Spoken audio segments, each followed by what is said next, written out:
اعوذ باللہ من الشیطان اللعین الرجیم بسم اللہ الرحمن الرحیم السلام علیکم ورحمۃ اللہ وبرکاتہ تحفہ یا علی مدد۔ عزیزان گرامی قدر سامعین محترم، میرے تمام مومنین بہن بھائی، آج میں آپ کی خدمت میں کتاب المومن سیریز کی 14ویں قسط کے ساتھ حاضر ہوا ہوں، اور آج کے موضوع کو آگے بڑھاتے ہوئے مومن کی حاجت براری، اس کی زحمت دور کرنا اور مومن کے لیے آسانیاں فراہم کرنا کا آج حصہ چہارم یعنی چوتھا حصہ آپ کی خدمت میں پیش کرنے جا رہا ہوں، اور آج کے دن کی پہلی حدیث آپ کی خدمت میں پیش کرتا ہوں۔ حضرت ابو جعفر علیہ الصلاۃ والسلام نے فرمایا، جو شخص اپنے مسلمان بھائی کی حاجت براری میں کوشش کرے اور اسے پورا بھی کر دے تو خداوند عالم اس دن اس کے قدم نہ ڈگمگانے دے گا جس دن تمام قدم ڈگمگا رہے ہوں گے۔ سبحان اللہ۔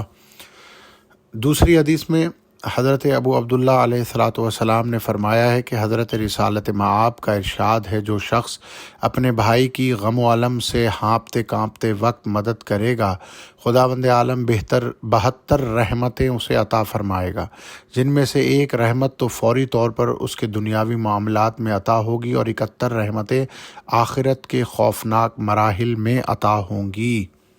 اللہ اکبر۔ آج کی تیسری حدیث، حضرت ابو عبداللہ علیہ الصلاۃ والسلام فرماتے ہیں کہ رسول اللہ صلی اللہ علیہ وآلہ وسلم نے ارشاد فرمایا، جو شخص کسی مومن کی عزت و تکریم کرتا ہے وہ خداوند عالم کی عظمت کا اظہار کرتا ہے۔ عزیزان محترم، دیکھا کہ مومن کی عزت اور تکریم کے ساتھ خداوند عالم نے اپنی عظمت کا اظہار جوڑ دیا۔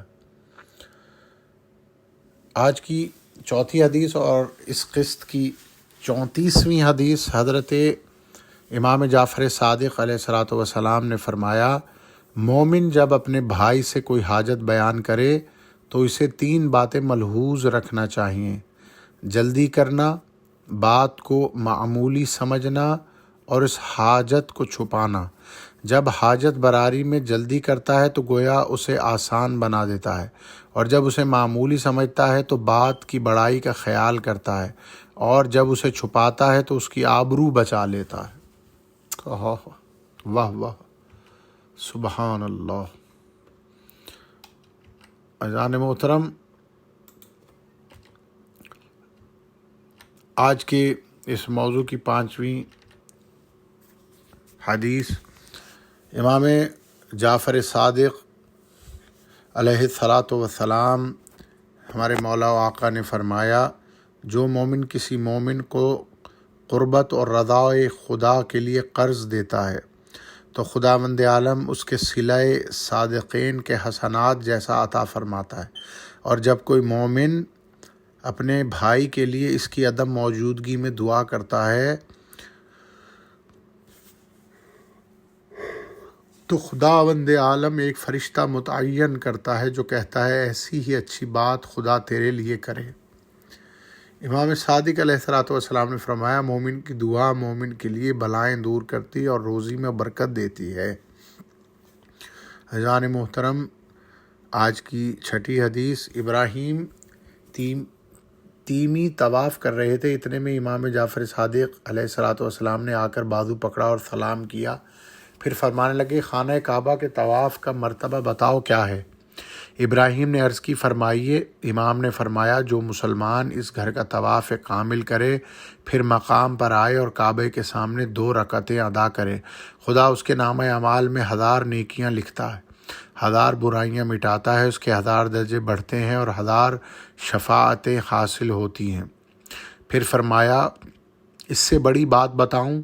ابراہیم نے عرض کی، ارشاد فرمایا، مسلمان شخص کی حاجت براری 7 شوط 10 مرتبہ فرمایا طواف سے بہتر ہے، یعنی کسی مومن مسلمان بھائی کی حاجت کو پورا کرنا خانہ کعبہ کے 10 مرتبہ 7 دفعہ چکر لگا لیے جائیں تو اس طوافوں سے بہتر ہے۔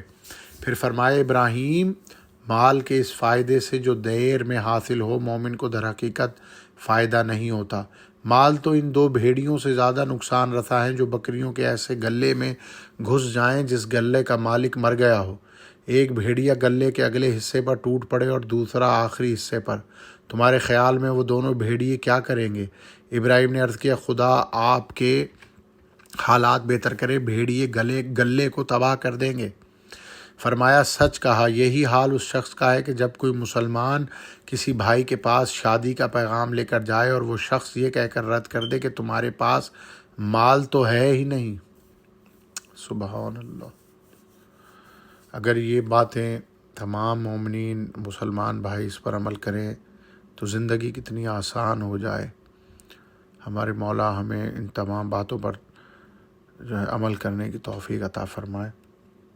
آج کی 7ویں حدیث آبان بن تغلب سے روایت ہے کہ میں نے حضرت ابو عبداللہ علیہ السلام سے مومن کے حق کو دریافت کیا۔ حضرت نے فرمایا مومن کا حق تو اس قدر زیادہ اور بلند ہے کہ اگر میں بیان کروں تو شاید دین کا انکار کر دو۔ مومن جب قبر سے نکلتا ہے تو اس کے ساتھ ایک ہمزاد تمثال بھی باہر آتی ہے اور کہتی ہے تجھے اپنے رب کی طرف سے ملی ہوئی کرامت اور مسرت کا مژدہ ہے۔ وہ شخص کہے گا خدا تجھے بھی بہتری کی بشارت دے، پھر وہ تمثال اس مومن کو اسی طرح بشارت دیتی رہے گی۔ آمان کے علاوہ دوسرے راوی نے کہا کہ جب وہ مومن کسی خوف کے مرحلے سے گزرے گا تو ہمزاد جو تمثال ہے کہے گا یہ تیری منزل نہیں ہے، اور جب کسی خوشگوار مرحلے سے گزرے گا تو تمثال کہے گا یہ تمہاری منزل ہے۔ یوں ہی وہ خوفناک منزلوں سے مطمئن اور پسندیدہ مرحلوں میں بشارت دیتی رہے گی۔ آخر کار حضور خداوندی میں حاضر ہوگی۔ جب اس شخص کو جنت میں جانے کا حکم ہوگا تو تمثال کہے گی جنت مبارک ہو، خدا نے تمہیں جنت جانے کا حکم دیا ہے۔ وہ شخص پوچھے گا تم ہو کون؟ خدا تم پر رحم کرے، جب دنیا سے چلا تو تم نے بشارت دی، راستے میں دل بہلایا، پروردگار کے حضور میں پہنچایا۔ تمثال کہے گی میں وہ خوشی ہوں جسے تم نے دنیا میں اپنے بھائیوں کے دلوں میں داخل کیا تھا، میں اسی سے خلق ہوئی ہوں کہ تمہیں بشارتیں دوں اور تنہائی میں مونس اور ہمدرد رہوں۔ اللہ اکبر۔ آج کی 8ویں حدیث ابو عبداللہ علیہ السلام فرماتے ہیں کہ خداوند عالم نے داؤد علیہ السلام پر وحی کی میرے بندوں میں ایسا شخص بھی ہوگا جو حسنہ پیش کرے گا اور میں اپنی جنت مباح کر دوں گا۔ حضرت داؤد علیہ السلام نے عرض کی پروردگار وہ حسنہ کیا ہوگا؟ ارشاد ہوا میرے مومن کے دل کو خوش کرے گا چاہے ایک کھجور ہی دے کر ہو۔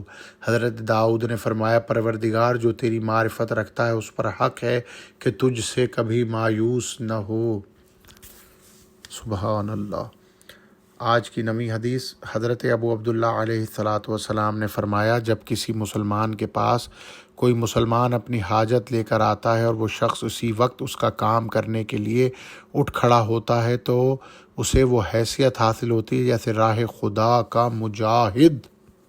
اللہ اکبر۔